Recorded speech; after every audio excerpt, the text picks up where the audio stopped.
ability with languages, which is so cool. It's like, yeah, maybe a lot of guys don't go to school or this or that. They go straight into the sport. But yeah, some of these skills that you, I guess, acquire over the course of so many years in the peloton, yeah, it's things that you could never get outside of this sport. We'll speak on behalf of Sean here, and as he keeps up with his Flemish and his French, and can be heard on the phone, keeping in touch with old friends, and it's something as well that I guess you've treasured going into later life, Sean. You still keep up with all of those acquaintances and practice the languages.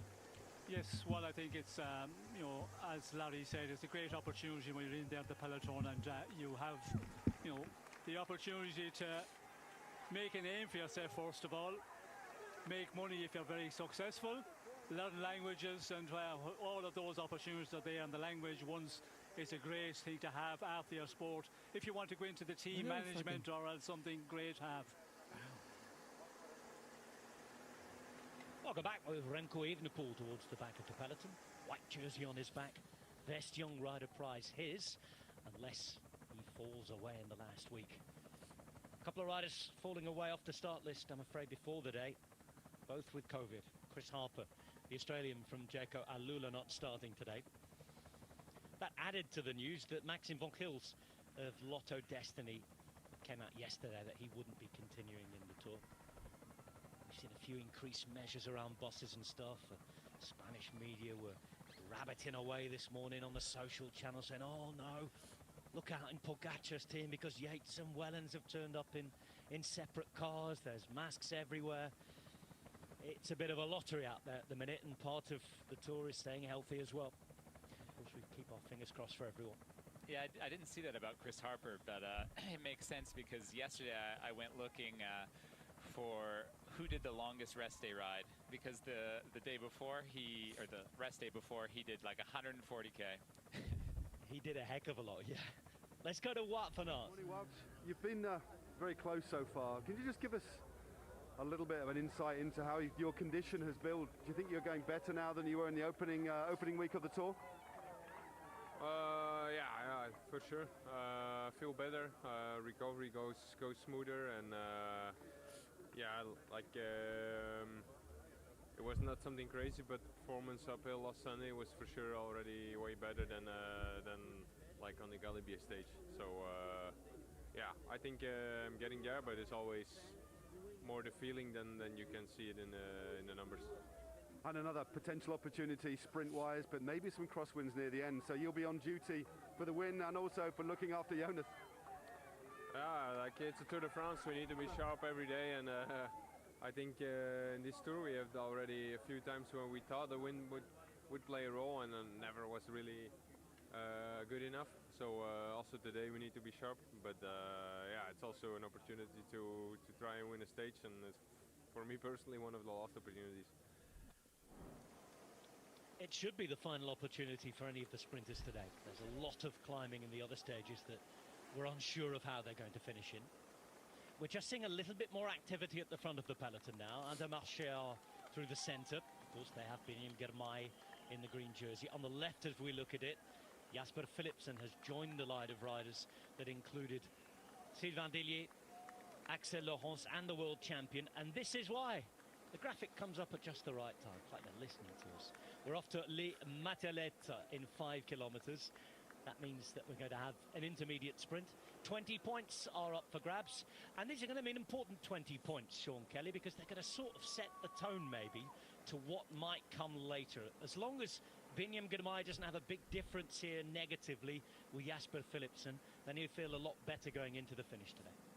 Yes, well, here is going to be an important one, that there is not that big difference between Germay and Philipsen. And also in the finish, of course, today. And we touched on that in the earlier part. You know, those days, and today especially, with big points going at the finish today. Not to lose out for Bini Germay. And then he's really on the road to Nice here to win the green jersey. But there are other days as well where they're intermediate sprints in the earlier part of the mountain stages. But yeah, today's results at the end will be an important one, and it'll be interesting to see who else will get in the fight here for the points available in the intermediate sprint points, because the others, like, they are a half day down in the green jersey classification. They are way down. Kokar is at over 200 points down, so you know there's no way that he's ever going to get near taking the green jersey. But again, Kokar, he's going to keep up there, because as we heard from Philipsen, in case something happened to the man ahead in that classification, so I think we will see those three at least having a go here. But I don't think it'll be one of the most contested sprints for the green jersey classification this time. We got all the flags going on there.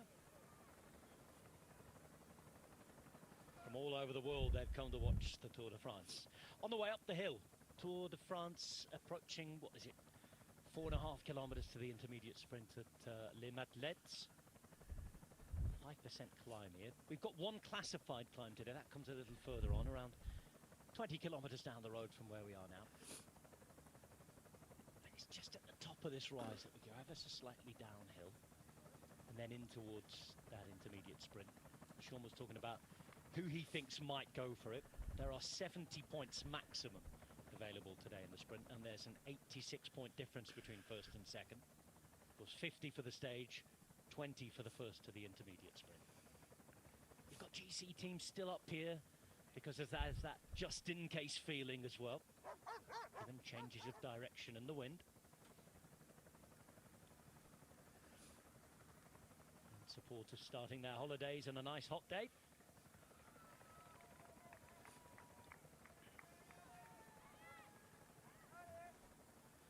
Memories of a lifetime for many of these.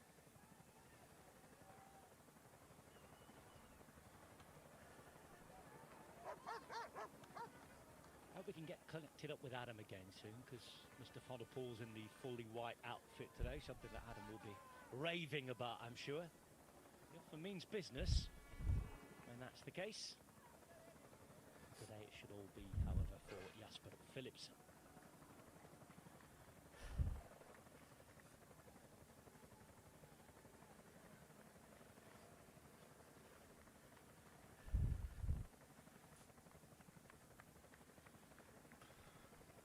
At the front. Calm.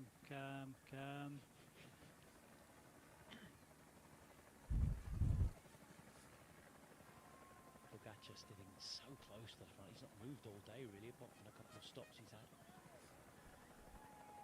Star there with Gaviria. Still been a long time since they won a Tour stage. And here we go. Over the top, we're going to see the first accelerations. And Intermarché with Binyam Girmay moving up. And they've started the party here, Mr. Kelly.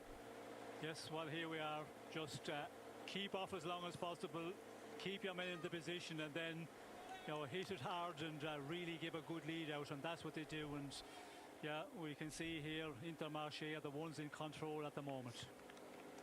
3Ks to go to the intermediate sprint. On the right, you can see Israel Premier Tech move up. For Intermarché, it's down to, what is it now, 7 riders, with Thijssen going home outside the time limit the other day. Turnison is the man sitting at the moment alongside Binyam Girmay. The other thing I would say we should watch out for after this intermediate sprint is these are always the moments where on an easy day like this you could see an attempt for the breakaway. So someone who maybe wanted to go earlier this morning and didn't go, they kind of sat back, held it off, and they said, okay, if there's no breakaway, I'll go right after the intermediate sprint. So you might see someone just follow the Intermarché train and try to start a breakaway, because they'll have a lot better chance starting at 95k to go than 170. Think back to the recent Giro. Happened very early on in the race, didn't it? Benjamin Thomas ended up winning from a breakaway after they'd gone. I think it was either an intermediate sprint or one of those new Inter Giro classifications. And it's with that sprint coming up that I'm going to hand over to Colton Kirby for the next little while, because things are getting very quick. Thank you, Rob. Extraordinarily quick. Well, if you thought for a moment that the green jersey on the back of Biniam Ghimai was simply going to follow Jesper Philipsen in a moment such as this, then think again. It's a big statement coming up right now. His Grenadiers also moving up, accenting what Larry was saying about the possibility of a breakaway, speeding on, pacing on afterwards. Don't be surprised if Kwiatkowski suddenly indeed goes a little bit further on. Good to hear from Larry Warbass. You'll be hearing more from him tomorrow. We welcome back Robin McEwen into the commentary position. Bauhaus, De Lee, Jesper Philipsen and Biniam Ghimai being picked out for you. And no surprise either to see Michael Matthews also just drifting off and up towards the fore. Matthews just riding the centre line at the moment. He's been extraordinarily active throughout the entire day. You never know. Might well be him. Also starting to buzz here, it's the world champion, Mathieu van der Poel. He's on lead-out duty, of course, for Jesper Philipsen. And so if you thought this was going to be a benign moment for them, think again. In fact, they're lined out side by side here. It's Intermarché Wanty on the edge of the road. And a little bit of Elbridge, or is it just leaning into the gap? Nervous times. Brian Coquard has managed to encamp himself up towards the front. There's Ackermann just a little bit out of position for the time being. Biniam Ghimai looks like he's locked in at the wrong side just for now. More freedom on offer, it seems, for Philipsen. Let's have a look. A little bit of blocking, a little bit of barging. None of that, thankfully, not too bad anyway. All fair in love, war and sprinting. And up through the centre. Is it Gaviria who's coming to join the fun here? And finally we get our release. Coquard on the barriers here. And Binny is on following mode. Centre of the road opens up for him. Brian Coquard makes a statement. And in fact, some places there between Jesper Philipsen and indeed Biniam Ghimai. I think Philipsen was runner-up on that one. But Ghimai possibly in 5th place or possibly 6th. So a little eating into the gap then. But Sean, that was busy. Yes, it was very busy. We could see there that Albertson was very much involved. We could see Van der Poel there with the lead out from the team of Albertson de Koning. It looked like Axel Laurence was up there, and yeah, not getting the places maybe they would have liked here, but again, it was a really contested one. I was not expecting to be as many teammates involved in the mix there trying to lead out their sprinters. A lot at stake, Robbie, and clearly points were being hunted here by Jesper Philipsen. Biniam Ghimai kind of on moderating duties, I think it's fair to say. Talk us through this, Robbie. Well, Ghimai, of course, tracking Jesper Philipsen, but he got disconnected from his lead out. And then I started to look at the riders in between. Anthony Turgis come into the day 5th in the points classification, but trying to get them. Brian Coquard 3rd coming into the day in points standings. So they're all trying to just shore up their positions within this competition. Arnaud De Lee, the one pushed down to 5th there. Ghimai coming back almost to the wheel of Jesper Philipsen, but it's riders sort of trying to shore up their positions, and it's actually very, very close between Coquard, who got the best of that one. He was 5 points clear of De Lee going into today, another point clear of Turgis. So very, very close between 3rd and 5th, and that's why we saw just such a number of riders up there trying to get themselves points. And then at the same time, the very next shot we saw after the intermediate sprint was a picture of Mark Cavendish hovering about 50 metres off the back of the peloton, getting a fresh bidon from the team car. Zero interest in the intermediate sprint, and saving himself for what's going to be an absolutely hectic and chaotic run into the finish. If that's how hard fought the intermediate sprint was, I'll wait for the finish. Yeah, fireworks most certainly, I assume. I think Biniam Ghimai actually was 3rd across the line there. Late throw, the road opened up from dead centre, and he managed to just limit the damage, I think, and the space between himself and Jesper Philipsen. A couple from Total Energies deciding that this is worth the candle. Gachinard is going up. They were one of the duo very early on, with Sandy Dujardin was up there with Kung, but that came to naught. But Gachinard's taken it on. Thought there was another bridging over, one of his teammates, but I think it was just a reverse shot of this man alone for the time being. It's a long way to go on your own there, Robbie. Oh, well, absolutely a long way to go. Might have been hoping for a few other brave souls to come out and join him and make something of this. But nonetheless, a young Frenchman, he'll say, I'm off the front in the Tour de France, trying, can't win the sprint, might as well have a go at this. Sean, they were generating their own wind as we come past Vieux-le-Fort. Not the gale or the hoolie we were hoping for just yet, but on some of the peaklets, and we've got a few coming up. There's an intermediate KOM, the only climb of the day that's actually indeed quantified with points on offer. It's at fondo. But when we got to the last peak, just as that downhill run into the sprint around Port-Chabon, it was really blowing up top, so there is wind out there. There is, and we're in a section again where it's pretty well covered here, as you can see, and you know, it's still nervous there, and you can see the riders that were on the front of the bunch leading up to that intermediate sprint point. A lot of the GC men were up there, and we heard from Larry Warbass there as well. After the intermediate sprint, there's always a concern that a team might try something, so you have to be in position to be ready for that. But now they've backed off again. We can see where we're going along here, really well covered for the moment, but if we can take anything from what Adams is telling us all morning and right through the day, it can get open, and it is open. Like with 50 k's to go with some years, that's where it does get quite a lot open, and if the wind is blowing, well then, you know, it could be a problem. Depend on what rate it is blowing at, it could split the peloton, and we will see again, you know, the team will get orders and the riders will be well informed of what's coming up. But yeah, it's all depend now how strong the wind is going to be for this final run of 2 and a bit hours to the finish. Shutter to come boost looks absolutely spectacular. We'll be hearing more, presumably, deeper into the race from John Harris-Bass, who's just taken himself off for a comfort break. Good for him. Sean's also going to duck out for a wee while, leaving me and Robbie for a short while anyway, before Danny rejoins us. Some spectacular sights around here, Robbie. Was it ever somewhere you ever thought maybe you could indeed hang your bones out for a while? I would absolutely hang my bones out in this particular area. I always used to really enjoy when we had a rest day down in this particular region. It was really nice just to go for an easy pedal around. For me, on a rest day, that entailed about a pedal of an hour, maybe an hour and a half if I was feeling particularly good. But it was always a huge bonus if you got, accommodation-wise, anything that was even in the vicinity of a chateau. There's some really beautiful places down around here, and we have had a number of good ones. I've also had some shockers. Do you remember accommodation doping when they used to? There was complaints that Richie Port was actually he had himself a permanent bedroom in the back of the bus, and so he didn't have to worry about who his bedmate was going to be. It was all there laid out for him. Didn't quite garner the success he'd hoped, and then all of a sudden there was a clampdown that the riders had to have the hotels that were given to them, almost drawn lots for them, weren't there, by the authorities of each of the different races. I remember Andre Greipel himself really bitterly complaining after 3 nights of being bitten by mozzies, saying that the quality of his hotels were absolutely disgraceful. Yeah, and he thought it was deliberate. I think that was on the Giro. Well, during the Tour de France, what has always been the aim of the organisation is, number one, don't spend too much money on the accommodation for the teams. That was above all. But what they tried to do was balance out the number of stars that each team had hotel-wise across the entire tour. That generally meant a combination of 2- and 3-star accommodations.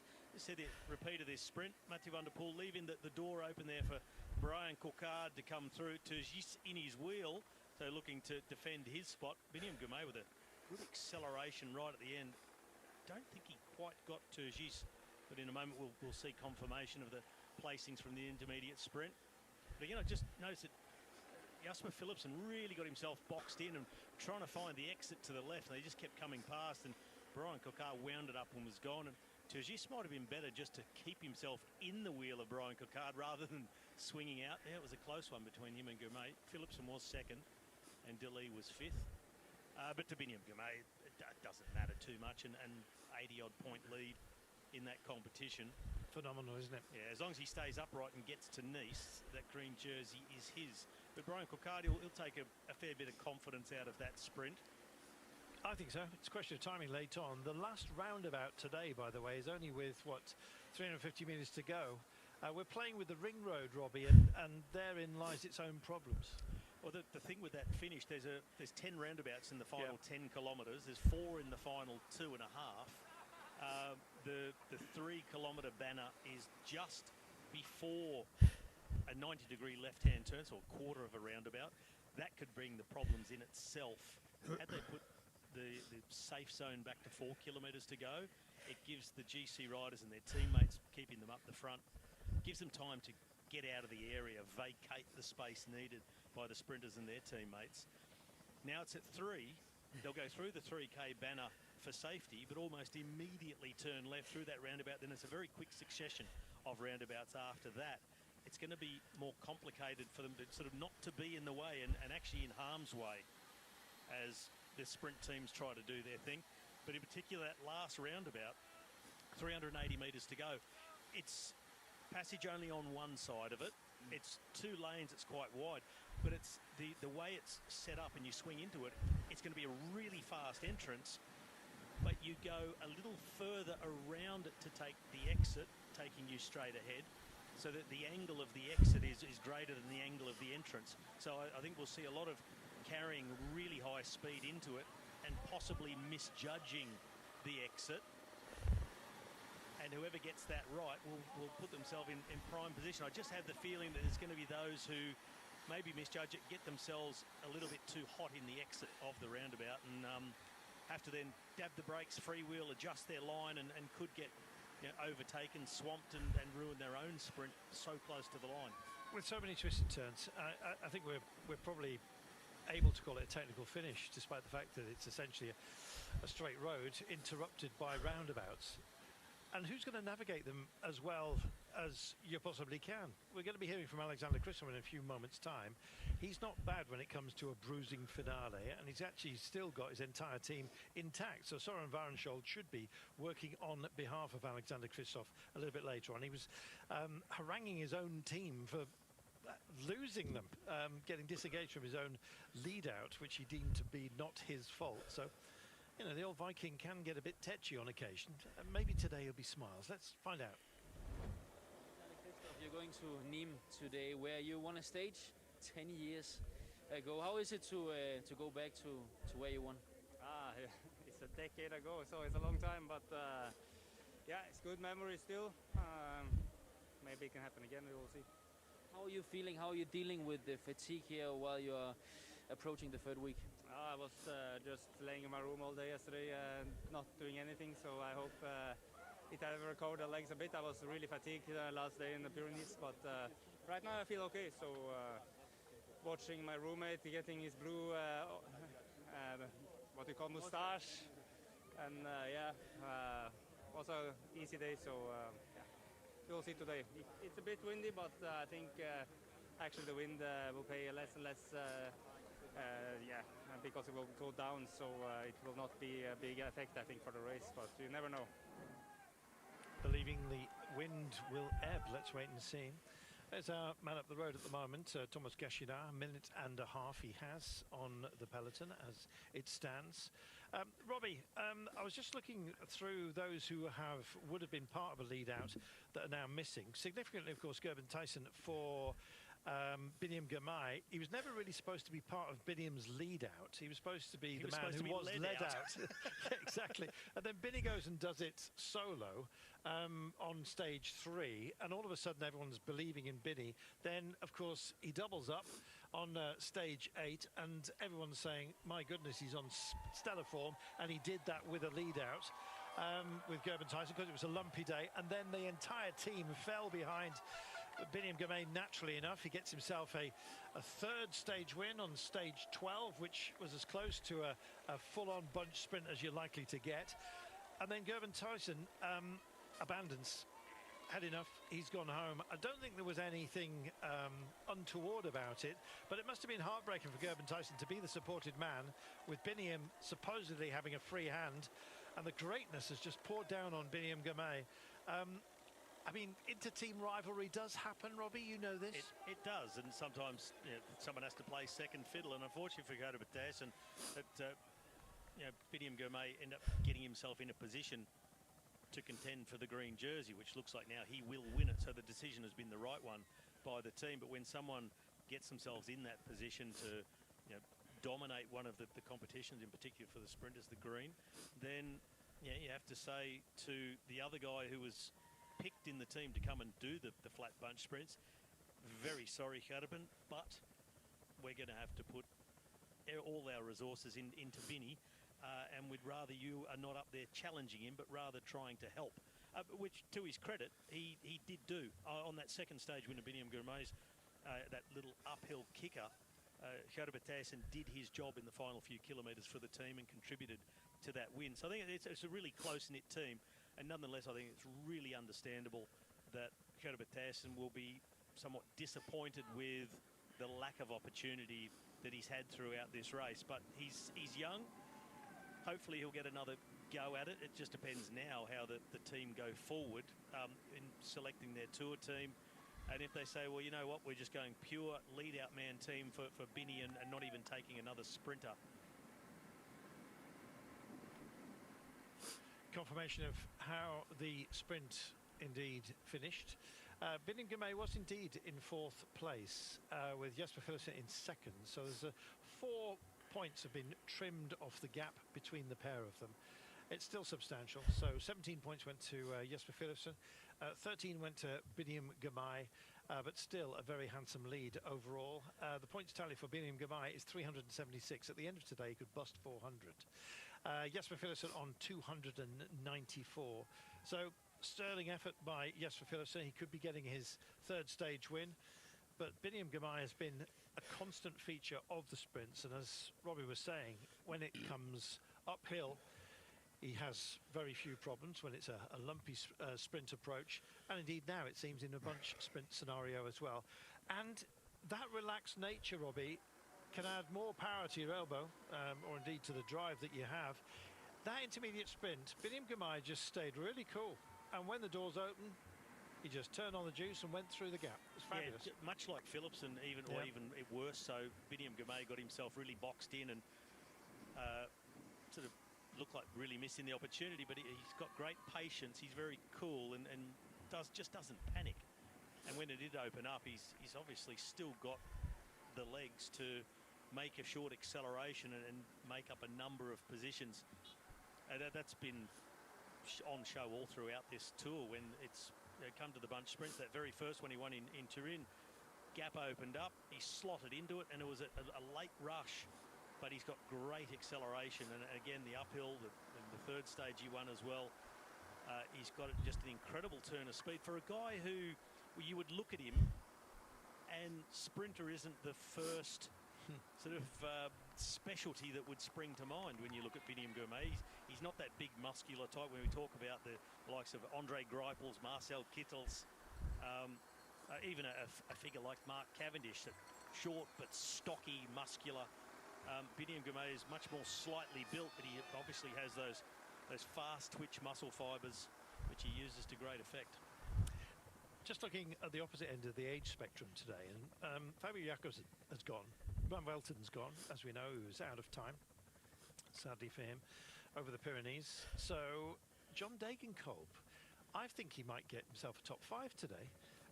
The alternative is Niels Eekhoff, but I think it'll be for John Degenkolb, especially with the brutality of the roundabouts as they come thick and fast.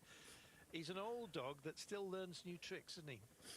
Well, he still knows how to do it. It's something you don't forget how to do it. It's just if your legs will cooperate, and if you get yourself in the right frame of mind to go into battle for position in the final few kilometres. But he has been doing it since the demise in this race of Fabio Jacobs. And in fact, while he was still in the race, we saw Degenkolb up there in the sprints and get himself, what was it, top 6, top 7? He's been fabulous. Yeah, and it's a possibility for him. I think probably a slightly tougher run-in. You know, few hills, few dips, little bit grippier finish would suit Degenkolb even better. 7th he was into Saint-Amand. Yeah, so yeah, he's been there or thereabouts. I've noticed him really chomping at the bit, which he was given to doing throughout his entire career. And also used to love a really tight situation, and sometimes he'd take on some fantastic ramps as well. So I saw the flat stage today and I thought, no, definitely not. And then when I saw who else was missing, and I'm just thinking as well, after the Pyrenees, he will have survived that a lot better than some of the other hard men out there. Tell you who else has been very bright today for you, Robbie, is Michael Matthews. Yeah, he's looking up and about, and he's desperate for a result, and if it's not today, he can get himself involved, but I don't think he has the pure speed to sort of threaten the top 5. Next couple of days, though, any news on his wisdom tooth? No, I'm none the wiser. I don't think he was either. He was wondering whether it was that or... And then we were worried it might be COVID because Chris Harper, I think, went down with COVID.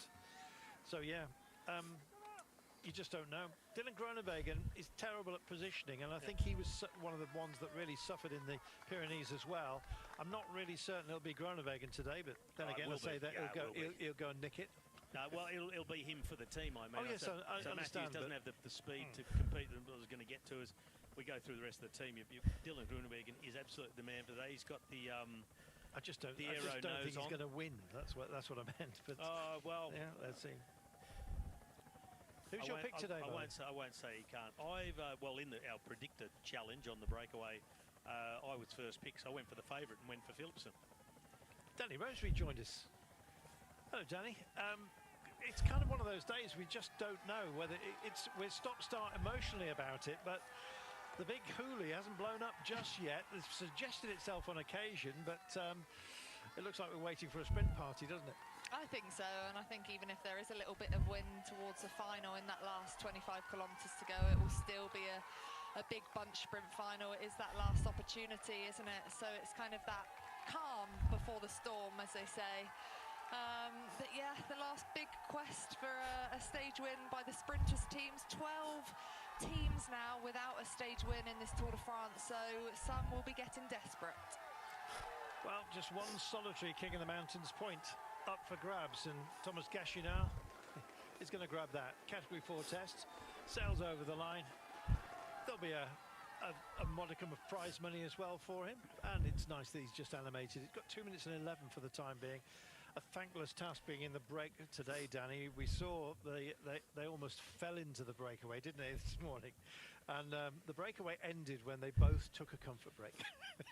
Yeah, exactly, Carlton. And I think, you know, it's because of that last opportunity for the sprinters that other teams are just saying, well, we're not going to waste our energy, especially before a day like tomorrow where on paper, and I know we keep saying this, and we've only had, what, 2 stages where it's ended up being advantageous and a rider winning from the break, but tomorrow does look perfect for a breakaway, so I think we will see a huge fight tomorrow and then again on stage 18 for the break. But yeah, like you say, today just down to those nature breaks and building up for what I'd put my money on as being a big sprint final. Vauquelin was that one from a break into Bologna, and Anthony Turgis into Troyes on the gravel stage. That was a brave move as well. I don't know whether it be bravery or madness today, Robbie, to go into a breakaway, but poor old Thomas Gachinard has decided it's worth the candle. Off he goes. Well, he's a man that, even if he won't stay away, and I don't believe he will, he's a man who's renowned as finishing what he starts. He's ridden 19 stage races so far in his young career, and he's finished every single one of them. Just gone through the last couple of seasons, over the last, just over a year and a half of racing, he's only had 3 DNFs of all the races he's ridden. This year, just 1, and that was in the Grand Prix Quillion, where the weather was absolutely filthy, and there were a number of crashes.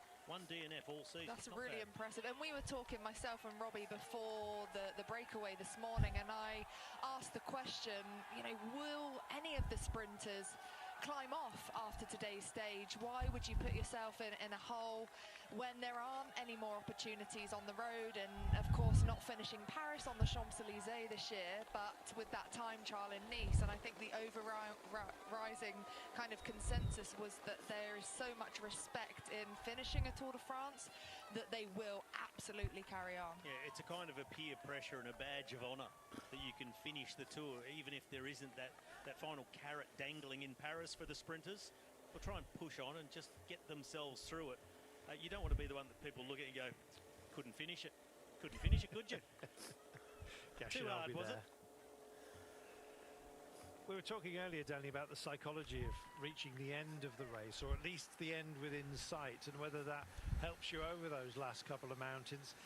Surely it will, but surely as well, as we've seen in the past, there'll be a few riders who just miss the time gap on the penultimate day or something of such nature, and it's doubly heartbreaking, isn't it, to get so close? It is doubly heartbreaking. I mean, it won't be down of, you know, a lack of trying physically, but or mentally, you would say. All of these bike riders are so tough. They ride in and work with psychologists, and I found it really interesting listening to Mark Cavendish on the Gruppetto with Rob Hatch, who said he can deal with the pressure because he puts things into perspective, and he can kind of compare, you know, bike riding to the armed forces who have got real pressure on their shoulders. And it was something that we were told, all you're doing is riding round on a wooden bowl, and that helped us with that psychological aspect of bike riding and racing.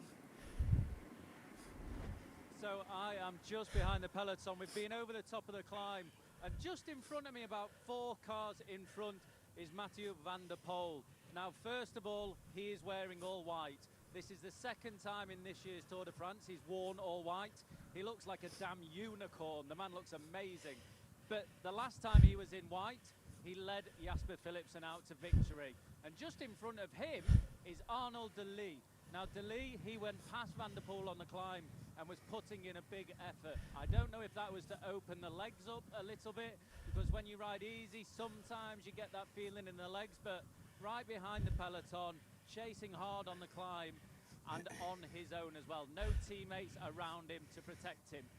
We're on the downhill now, and we're approaching the turn where the wind may change, and I'm going to sit back and appreciate some cool breeze, because it is still 37 degrees out here. It is hot. Back to you, commentators. Thank you, Adam. What's really weird when the weather is this warm is that sometimes a breeze can burn. I know it sounds really weird, but if you were to, I don't know, blow onto your arm, I asked the doctor about this. What's happening if you blow onto an arm that's sweated up, and it suddenly feels like that your very breath is burning? Apparently, it's a vectoring effect, so it actually just pulls in the hot air and kind of scorches you. Maybe an easy one to understand, yeah, Carlton, because this is what I always likened it to. It's like stepping into a fan-forced oven. Yeah. Or just even when you open the oven door and it just bursts out of you, that is what it's like when the heat gets up in that high 30s and up to 40 degrees. It feels like just riding into like a furnace, or someone's opened the oven door in front of you, and it's a constant. And that's precisely what I'm going to describe it as next time. Oh dear, you're using it a lot more succinctly than me. But anyway, yes, it's just like riding in a fan oven. We'll edit the last bit out. 55 kilometers per hour. Danny, we're heading downhill, so it feels like a sequence of roller coaster ramps at the moment, and it's going to be downhill for about the next 15 or 18 kilometers. Yeah, it is, until around 50 kilometers to go, slowly riding downhill. The descent here finishes with just a couple of kilometers to go, and then it's kind of a little bit undulating before a real flat run into the finish. No climbs whatsoever in the last 30 kilometers, and I mentioned it before, they take a left-hand turn with around 25 kilometers to go, where there's a few exposed sections, and then that quite technical, roundabout heavy run into the line, shall we say. But obviously Alpecin looking to control this one with favourite Jasper Philipsen for today's stage. What are they up to, Robbie? They appear to be burning their resources at the moment. I don't know whether this is just to neutralise any breakaway, but they can't be putting pressure on Biniam Girmay because he likes lumpy roads, and that's what we've got at the moment. No, this is just Sylvain Dillier, as we've seen so often in this tour, just in controlling mode on the front. So a lot of the team are up there towards the front, but they're not using all those resources, just using the one man who quite often rides as if he was two men. Sylvain Dillier just kilometre after kilometre on the front of the Tour de France, neutralising breakaways, and that's what he was brought here exactly to do. Dillier and Pollitt, they've been phenomenal, haven't they? Yeah, they just pump out the rhythm all day long. Absolutely amazing. Just goes to prove you how many different elements there are to a winning team, Danny. You know, you've got to have so many boxes ticked, haven't you? And you've got to have the ability as well to fill in around those who will leave you. Yeah, of course. And, you know, if you look at Visma Lease bikes that run in, and they lost 2 men very, very close to this Tour de France, and you have to have those, you know, teammates to be able to fill those gaps as well. Like you said, Carlton, it will be meticulously planned, not just for a Tour or a Grand Tour, but for the makeup of any team in the off-season, signing riders.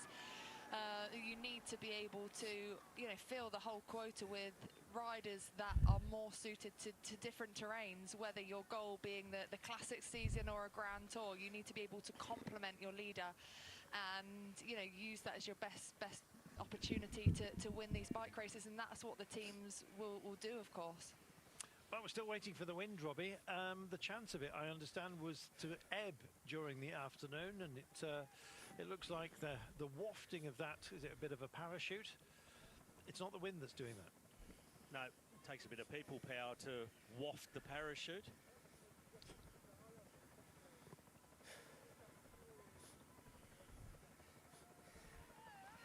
John, we better come to you for an homage here. It looks like Superman. It does look like Superman, and you see, I like that one. That was fantastic, lacking a little bit of blue, and he didn't have any underwear on outside of his blue trousers. But other than that, that was superb. That was imaginative. They thought outside of the box, and yeah, I'm going to give that a 10. Finally, Good John. Lord. Oh, Yeah, 10 for the wafting of the cape. For the wafting, it was also the description of the wafting, I have to say, Robbie, that really sold it to me. Gosh, John's feeling generous. I think Danny was going to give it a 9. Maybe, yeah, but I have been a little bit worried about these scores that Jono's been given throughout this Tour de France. Very harsh, high standards. I think there's a few people sharing the same mood. Oh, there goes there goes our helicopters. They finished their work time directive. They are now heading up. We have security helicopters. We have flying ambulances as well. It's and of course the television. VIPs and the television as well. Sipping champagne, eating cheese in a field somewhere halfway along the race route, whisked through to the finish, straight to the next ravitaillement of champagne. Do you know, a few years ago, there used to be VIP rides within the peloton, and it got so popular and so numerous, it was starting to affect some of the races. It wasn't on the Tour de France, I'll tell you that, but I don't really want to besmirch either of the other Grand Tours, but they were becoming a nuisance, because basically you'd have some rather large people, which I count myself as one, just basically not knowing how to behave when they were within the peloton. You'd pay a certain amount of money. It was a way of generating funds, and yeah, the Tour de France never had to do it, because quite frankly this is a grand projet as a race. It is co-sponsored or partially sponsored by the Ministry of Tourism. Security, as I understand it, is subsidized by the French government as well. So this is a way of showing France at its absolute best, and I know that John Harris-Bass loves this part of the world, and quite frankly, we of course have fallen in love with it over many years. It's a gift, isn't it, John? It is. I love the majority of France. I love the Mediterranean and the huge swathes of Italy, Spain. Great places to come and visit. Love the pace of life. Driving through vines or biking through vines as you are here. I mean, there's not a lot to dislike. Great local food. Yeah, you can while away many, many days wistfully. It's the sort of place I can imagine retiring to and writing a book. And will you be taking the De Cheveux with you? Oh yeah, I still have on the it. road? Oh, it's not on the road, it's in a garage, but yeah, no, it might make a reappearance.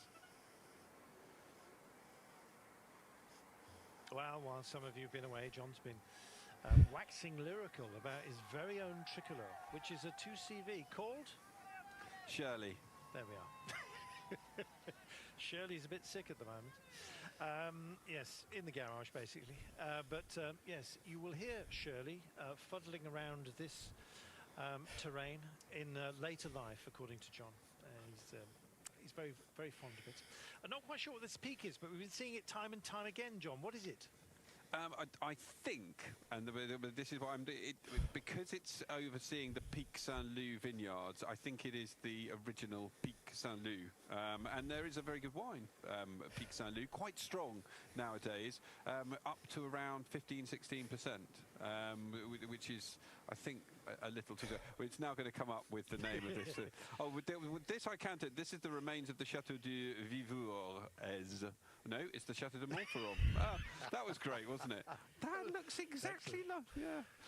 Okay, this is Montferrand. This is the Château de Montferrand, as I've been helpfully assisted by the tour subtitles. This started like Peveril Castle to me, mate. But anyway, carry on. It started out as a Roman stronghold, this one, and has been used over the years to basically prove as a guard point. And there was a fortress there, as you can see, that has been allowed to very slowly but surely rot away and not have anything done to it. So I think it's dismantled. 1709 was the last time that people used to live in it, and so since 2017 the Grand Pic Saint-Loup community have announced that they're going to try and save the site from ruin, but as we can see in the last 7 years, very little appears to have been achieved. And by that it means they're going to stop people nicking the stone. Yeah. There we are. We were talking about that historically earlier on today. We're going to speak to Pascal Ackermann. Now, I love when we hear from Pascal Ackermann because he is always jolly. Here he is. Pascal Ackermann, today possibly the last bunch sprint in this Tour de France. You've been up there so close so many times. Tell us what motivation, what mindset are you going into the possible final bunch sprint today? Yeah, I mean, I'm here to win a stage, and today is the last real chance to win a stage. So the pressure is high for today. I think we're all motivated, and yeah, we have to grab every chance. So I think all the sprinter teams want to have a sprint today. So I also think the wind has not a big influence today because all the GC teams are still here trying to stay together for the final week. And yeah, I just think it will be a really chaotic sprint in the end. We've been seeing you climbing really well in the tour so far. The fatigue is arriving in the peloton. Do you think that's an advantage for you? We are in the third week. Fatigue is hitting your rivals. No, I think especially in the third week, the legs are all important, and I think feel quite fresh. I was good in the mountains, and yeah, I hope I could save some more power in the last days and be fresh for today's sprint. Always upbeat, Robbie. He didn't let you down, did he? He didn't. Ever smiling. Oh, I love him. I was watching your face as he was about to come on. I started looking at you just for the reaction for when he started his answer with a grin. Oh, bless him. You know, see how chuffed you were. Yeah, when it goes well, when it goes badly, Pascal Ackermann still manages to find some gold, and you know, bless him. That's the kind of attitude that really makes a. I don't know, it really helps a team, I think, but they'd like him to win something, I think. Yeah, definitely. I'd like to see him win one, you know. I mean, he's a guy, I think, quite often underestimated, underrated. He's won stages in the Giro d'Italia, he's won in the Vuelta a España, so he's one of the very few riders who could complete the trilogy of Grand Tour stage wins here at the Tour de France. And notably, of course, he was the man that saw off Sam Bennett within his own team. Sam's found a new home. Hasn't learned French yet, but he knows how to order coffee and a croissant. Will that be... Sean's just lost it. Was he asking, but what's French for croissant? Anyway, you never know. Sam might well deliver today. I'd love to see it. He's had a few sniffs. How's he going to get on today, Robbie? Well, I think he's survived the mountains, and a sprinter being a sprinter, if he gets a sniff, he can certainly be in it to win it. He's done it before in the Tour de France. He was in very good form in May coming in at the 4 days of Dunkirk, the good old 6-day race, 4 days of Dunkirk. Yeah, it was 6 days this year. It's been as much as 8, actually. I think he won 4 of the stages out of the 6. He was on stellar form. So he only rode 4 days. Yes. I mean, who would be your secondary pick today, Danny? Let's say for a top 5 that we haven't really dwelt on. I mean, just going back to Ackerman, he's had 3 third places. They'll have 2 objectives, of course, coming in to protect Derek G in his place on GC, but he's a good shout. If we're looking aside from Ackerman, DeLee is another rider that I've highlighted as a potential rider, again, without a stage win, who is obviously very, very keen, but maybe said he lacks experience in the Tour. Demar, although yesterday, on the day before the rest day, he made the time cut by 30 seconds. He was the last rider on the road. So with Demar, I do worry that he'll be holding more fatigue, and I think that's what it's all about today. It will be a very tired sprint. Who's got that fatigue resistance coming into the final opportunity to put themselves in a good spot? Demar is a bit of a smash and grab artist as well. When he won Milano San Remo, I don't think he'd possibly mind too much about me saying it that way. There was a big crash around him, but he holds his own on occasion. And when he came up the barriers the other day, I was a bit disappointed he got relegated, probably. I was a bit disappointed. I thought it was debatable, the relegation there. The movement was absolutely minimal, and you can't expect to take your metre-long ruler and draw a line with it that's 200 metres long and say, from that line, ye shall not deviate. And he did go across it a little bit, but I find you should be able to protect your position and professionally close the door without putting somebody into the barriers. And at one point where Wout van Aert got closest to the barriers, actually the barriers that came out to him, there was quite a kink in them, which is, I find that there needs to be more done at finishes by the organisation to have someone, a safety officer with experience in what we're talking about, so someone who's ridden Tour sprints with a fine eye for detail to recheck everything in the minutes before the peloton approaches the finish line. It gives them time to rectify things like barriers that have been kicked out a bit due to crowds pushing on them, because that happens so very often. And the other thing that irritates me about Tour de France finishes, the biggest, most important race in the world, the fact that the crowd are able to lean over the barrier, and if they're leaning out, they're holding any piece of paraphernalia, whatever, they can come into contact with the riders. It's incredibly dangerous, and it's a very simple fix to keep them further back with a very small buffer, which keeps everybody in the same line. They still see exactly the same amount.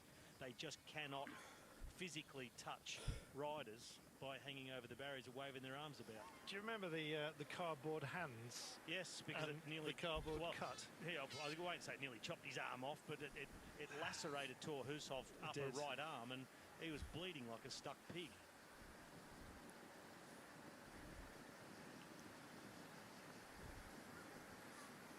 Thor Hushov was bleeding profusely. Have you not heard that expression? I have, yes. Do you remember and they're still around in certain races, air sausages. What on earth were they about? Can't you just clap with your hands? Why do you have to bang 2 inflatables together? And they were otherwise they have to paint advertising on people's hands, I suppose. And they were lethal. They used to occasionally lose one of those, and they caused all kinds of havoc as well for riders. So yeah, if they can moderate the publicity, they can also, of course, as you say, have a 10 minutes before the riders arrive rule, last checks on the barriers, just to make sure they haven't been pushed out of place, because anything can happen. Gosh. Well, we've been chastising today. 2 minutes and 4 is the gap to Thomas Gachinot. We've seen virtually nothing of him, because I think the hopes of him making it home today are practically zero. We have had a breakaway make it in the past. It came so close with Jack Bauer, of course, to Alexander Kristoff denied him, but Niels Pollitt on a hillier route than we have had on our approach today to Nîmes. That was in 2021, where he won solo from a breakaway. We've got a solo rider up the road, but I haven't really got high hopes. Likewise, hopes diminishing for the wind. We were expecting it around 98, then we were expecting it around 86, and then we're expecting it possibly now. But from the look of the trees and the look of the way they're riding, there is none. It's a shame. It would have defined the day. So, what is going to define the day? It's going to be the fast man, Danny. Yeah, it is. Jasper Philipsen, you're seeing here, just at the back of the peloton, just chilling, getting a bit of assistance calling from the staff of his team. the ice in the tights, down the back of the neck, whilst his teammate is on the front, just controlling things. But no stress for Alpecin and Jaco Alula, who are the two teams just marshalling the front, just making sure that gap doesn't go out too much, but yeah, no stress whatsoever. You can see the yellow jersey there, Jonas in the King of the Mountains polka dot jersey on the left-hand side of the screen as well. Great deal of respect between the pair of them. We had a lovely feature earlier on today where we were just pondering the atmosphere between the pair of them. I think, Robbie, they're both grateful that the other one exists. We're grateful the other one exists, We because certainly are. it would be a very one-sided battle without one or the other. I think they spur each other on, though, don't they? Yeah, well, they do, and it's what you need for someone to be great. You need someone else great for them to beat. Otherwise, it just seems inevitable and obvious. Absolutely right. Well, another rather fetching viaduct, and we wait for everyone to reveal themselves through this little ammo. Just going to welcome back our wider cycling fraternity.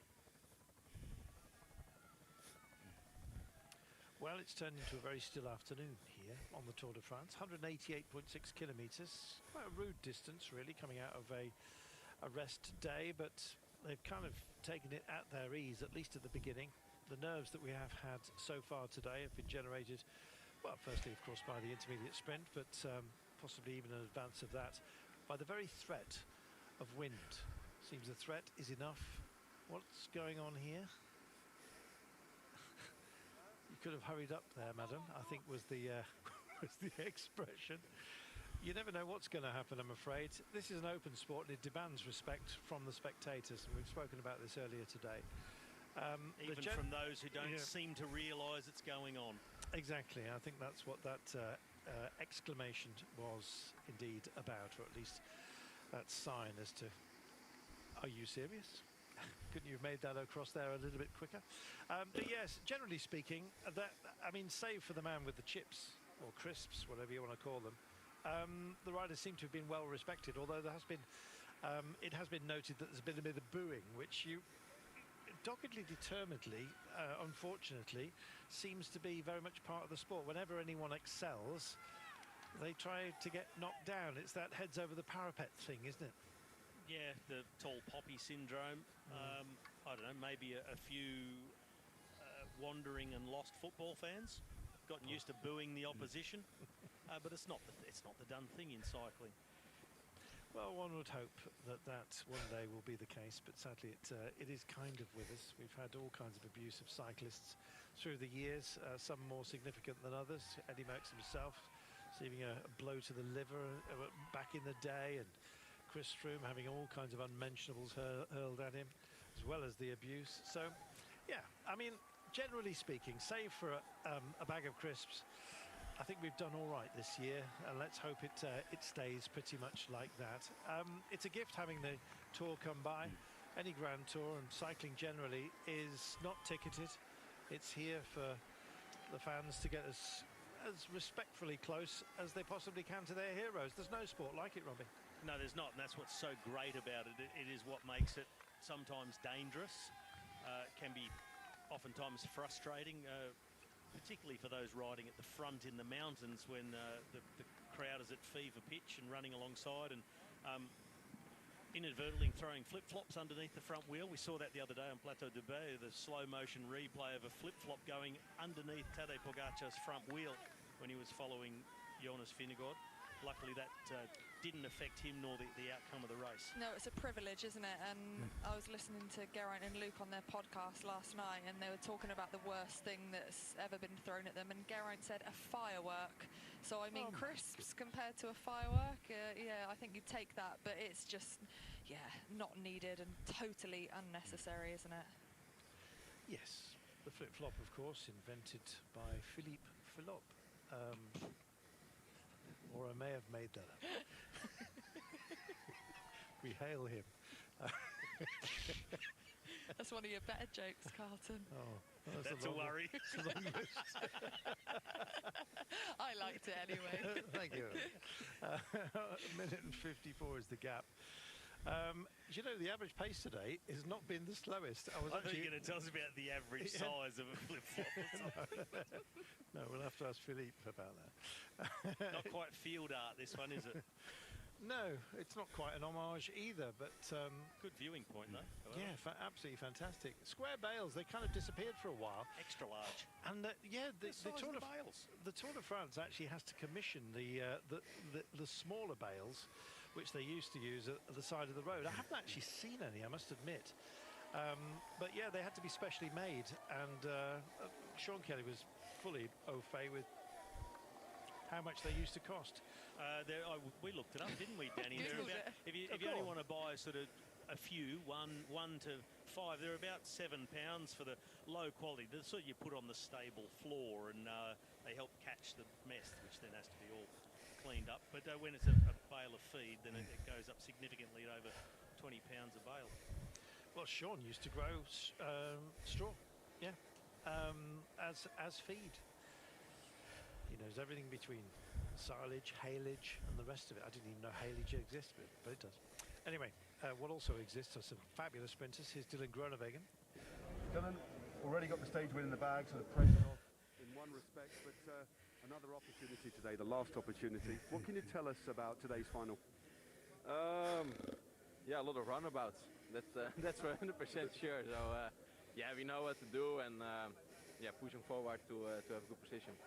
And how have you recovered after the very difficult mountain stage that we just had? Yeah, that was a really hard one, but almost all the sprinters made it. Everybody suffered. It wasn't a really nice stage, but not for the sprinters, and yeah, we made it in the time cut, so that was good. Yeah, today everybody feel, I think, a little bit tired also after the rest day, but yeah, last week, yeah, less chance, so we go for it. Well, as we come into guard, it's time for a changing of that guard, and we welcome back to carry you home today, Rob Hatch. Thank you very much, Carlton. So 50 kilometres to go on this stage of the Tour de France. Stage 16 today, starting in Grisson, heading to Nîmes, 188 kilometres in total. Robbie McEwen's still just about with us. He's laughing and smiling away in the background. What tickled you? It just gives me the giggles every time, like from a chopper, which makes a lot of noise. They give us a shot of some cattle in a field, and then they play in the mooing sound effect. It just gets me every time. Well, getting his time at the front is Thomas Gachignat. An interesting selection for this Tour de France. He had a really good podium at the French Nationals, third. But before this tour, he'd never ever ridden a stage race longer than 6 days in pro racing. That happened only once. He'd only ever done 4 days against World Tour opposition. He's new to this. He's survived 2 and a bit weeks in, and he's on his throne at the front, giving it a good go. A couple of solid top 10s in one-day racing. A couple of Trop-Bro-Léon, Doise d'Ovlin that are difficult races. But this is different. And he's enjoying himself at the front today. Well, this is something we spoke about just a little bit earlier, Rob. The fact that this season he's had just 1 DNF. He's only not finished 3 races in the last 2 seasons. I went through the last 4 seasons. You can count his did not finishes on one hand. It's all the more impressive then, given that he's stepping up to this new level here. He's finished 19 out of 19 stage races that he's ridden. Easier to finish when they're not 3 weeks long. That is true, but you know, just getting through any of them without any major mishap, getting one end to the other is, and you know, not falling ill, not getting injured. Part of the game, certainly nowadays. Extra eating, fueling, all that sort of stuff as well. Danny's left for the moment. He's going to join us in a minute. Sean's here as well. We're into the final 50Ks. That means I'm going to take a short break and I'll rejoin for the finale. Thanks, Robbie. See you in a moment. 1 minute 36. What can we describe this as, Sean? An adventure? Well, this is a bit of a, I think, a lot of effort for no gain. You know, when you see the position of the race and the way the sprinters are controlling, you'd be better off to wait for another day. And talking about Thomas Gachinard, you know, about race finishing and that, and as Robbie said, not abandoning races. Yeah, maybe he doesn't take much risk. Maybe he doesn't push himself too much. He doesn't get sick. There's all of that to be considered, but still, it is nice to be able to do that. But yeah, a surprise selection, as you said, Rob, coming into this one, not having you know, a lot of stage races in your legs. But yeah, he's surviving well. When you're being out there today, able to get out there, even to think about getting out there today, you have to feel okay.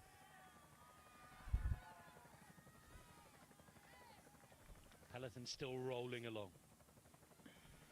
The not quite expected but feared wind hasn't really materialised yet. 47.6 k's to go on the way to Nîmes. Larry rejoins us. Larry's been watching on. Anything to report your end, Larry? No, not a whole lot, but I guess just referring to Gachinard out there in front is, you know, if you're on a team like Total and you don't have a big sprinter, you know, just getting out there in front, it can be still a big bonus for the team. You know, it's a lot of TV time, and I actually just, I mean, I was scrolling through Twitter when I was off the air there, and I came across Inner Ring posted something that actually apparently Cofidis got more impressions or more sort of return on their investment for a day out front of Anthony.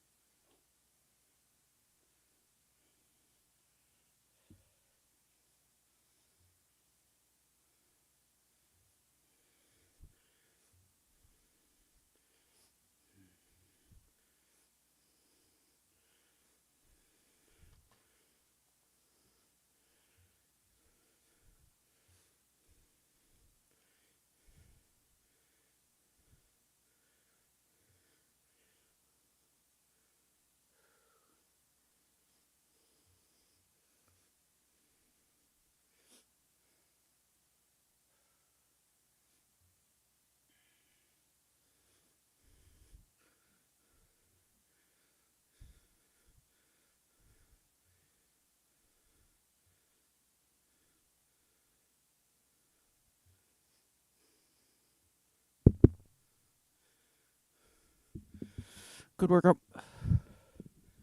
Good. Probably should have left a little in the tank for later, but we really kind of pushed the wattage. So fuck it.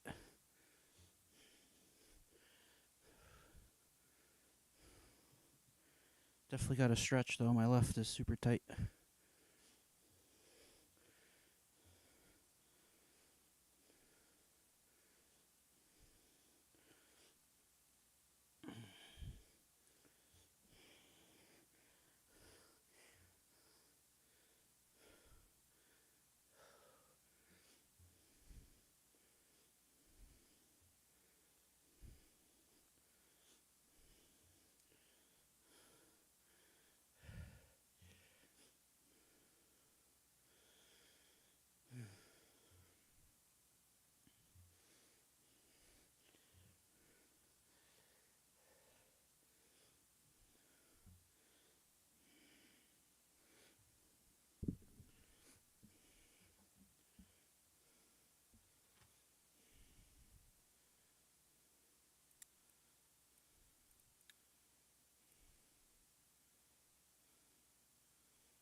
Yeah, so that was our highest 20-minute power.